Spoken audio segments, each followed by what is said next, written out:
A very, very, very good afternoon to each and every single one of you. Hope everyone's doing well. Hope everyone's in the best health you could possibly be in.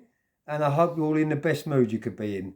Some of us do have down days, and I'm sending this little video out to all you guys that are having a down day. Give your head a shake and snap yourself out of it.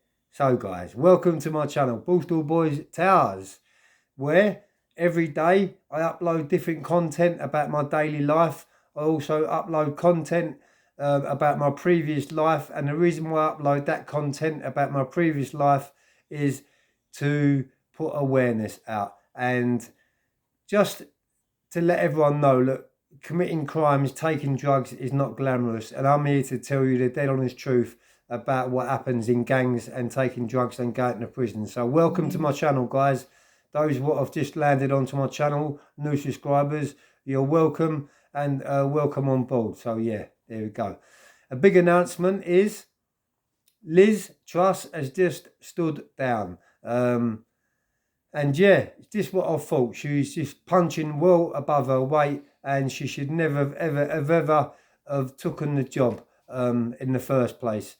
This is a prime example of people when they punch above their weight, and when the shit hits the fan and they're nowhere to be seen. So yeah, as far as I'm concerned, our country is in absolute turmoil, especially when it comes to government and anything to do with the government, to be honest with you. And my opinion is Boris should have stayed on. I didn't personally like Boris, and I didn't like a few things that he stood for, but nevertheless, he got us out of the big pandemic what was in. I'm not going to mention it on here because I don't want to get a strike, but he got us out of that, and he was definitely steering us in the right direction. I'm not really going to go into politics today, guys, but yeah, he should have stayed on. Does any of my followers on here support Trump? And if there is any followers that support Trump, can you put in the comments underneath why you support him? My views on things are like this. America, I've got good laws and bad laws, the same as England, but some of the laws in the USA would fit my criteria better. It would suit me better. Like when it comes to self-defense, basically, you know, if someone comes into your property, you've got the right to, you know, turn them out of your property. And if they pose a big threat to you, and if they come in with machines and weapons, then you should be able to defend yourself and defend your family and defend what you stand for and defend what you love with a passion, and probably worked hard for all of your life. So yeah, I've done a video in the past about Tony Martin. I was away with him in Wayland when he shot one or two of the travelling boys were entered his property on a farm. He caught them red-handed, but he shot them in the back as they was running away from him. That might have put a few complications in the case, because if they was running towards him, for instance, and they had weapons, or, you know, if they posed any threat to him, then he might have got a not guilty on that because they was coming towards him in his property. But because they was running away, running out of his drive with their back towards him when he let shots off, that's why he got the bird.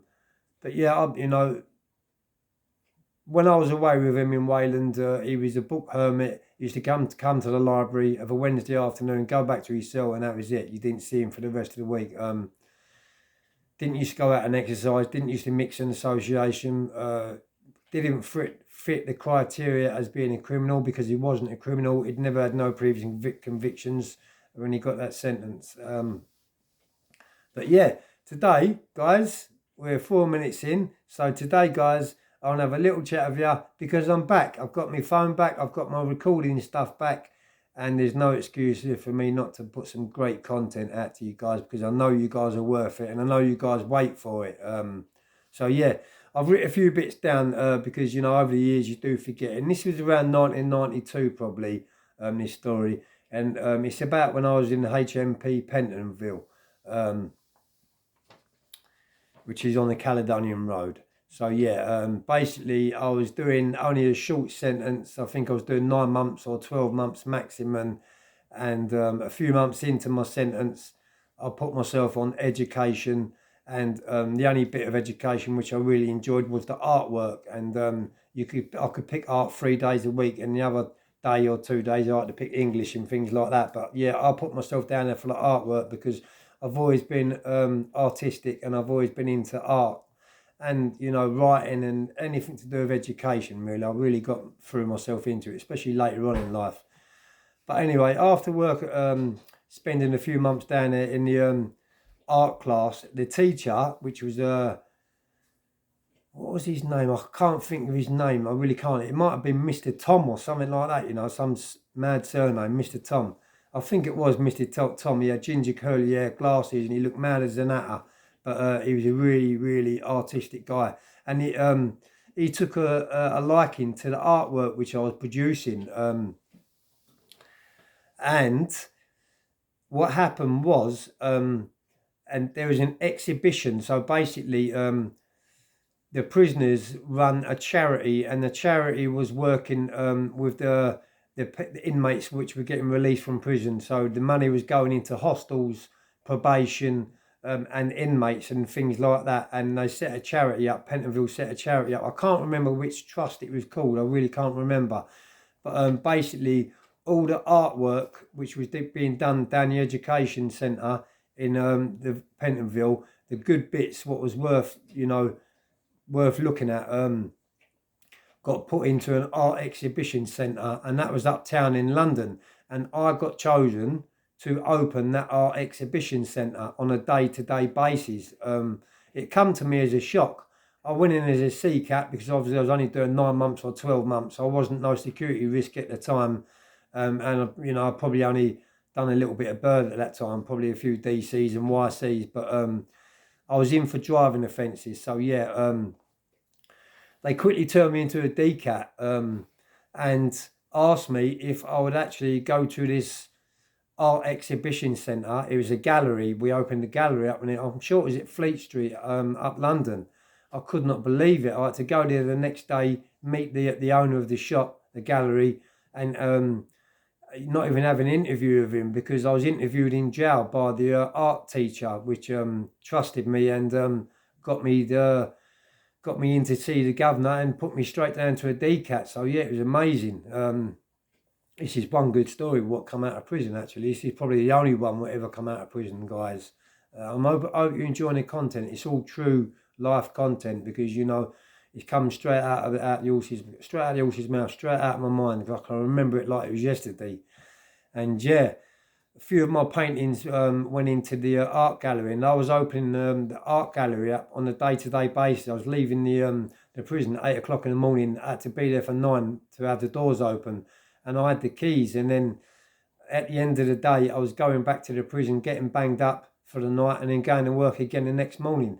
And they moved me off of the wing. I'm not too sure what wing I was on, C wing, but just before you go into the main wing, there's like another little wing. It's like where the cleaners work and the outside workers live.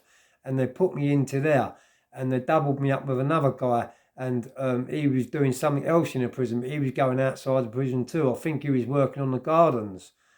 So yeah, for 3 weeks, I was going to this art gallery run by the prison, opening it up, and there was viewers coming in off the street to view the artwork, and I was having some amazing conversations, and things were really, really looking good for me. I met some really, really interesting people, and I was sitting there for many hours during the day, just waffling, talking about prison and talking about my life story, talking about artwork, education, and all different things in prison to these people, to the viewers. After they was viewing the painting, because what they was doing, each painting they was looking at, they was asking me who painted it and what made them paint, and all asking me all types of questions, and I had to have all the answers for these questions. So yeah, it's a very, very good job, and it made me laugh because after the day, so I was going to the gallery 4 days a week, and for like a few hours every single day after I'd been in there for like a month or so, I was going home. it was absolutely crazy. I was going home and having dinner with my family and just like spending time around my family, and then quickly getting back to the art gallery to lock it up at like 4:45 and get back to the prison. But funny times. And there was a pub right next to the prison. A few of my viewers will probably know it actually. I forget the name of it. It was right next to Pentonville Prison, and all the screws used to drink in there. And on the way back from the exhibition centre, or from home, from where I was coming from, I used to go in a pub and have a few brandies, and used to get back into the prison, go for reception, and the screws just didn't care there. They didn't even search me because I was a decat. They just let me straight through. And I remember going through reception, all the screws, that most of the screws down there were pissed, you know what I mean, having banter down there, and good times, guys. But yeah, I eventually got out of that sentence, and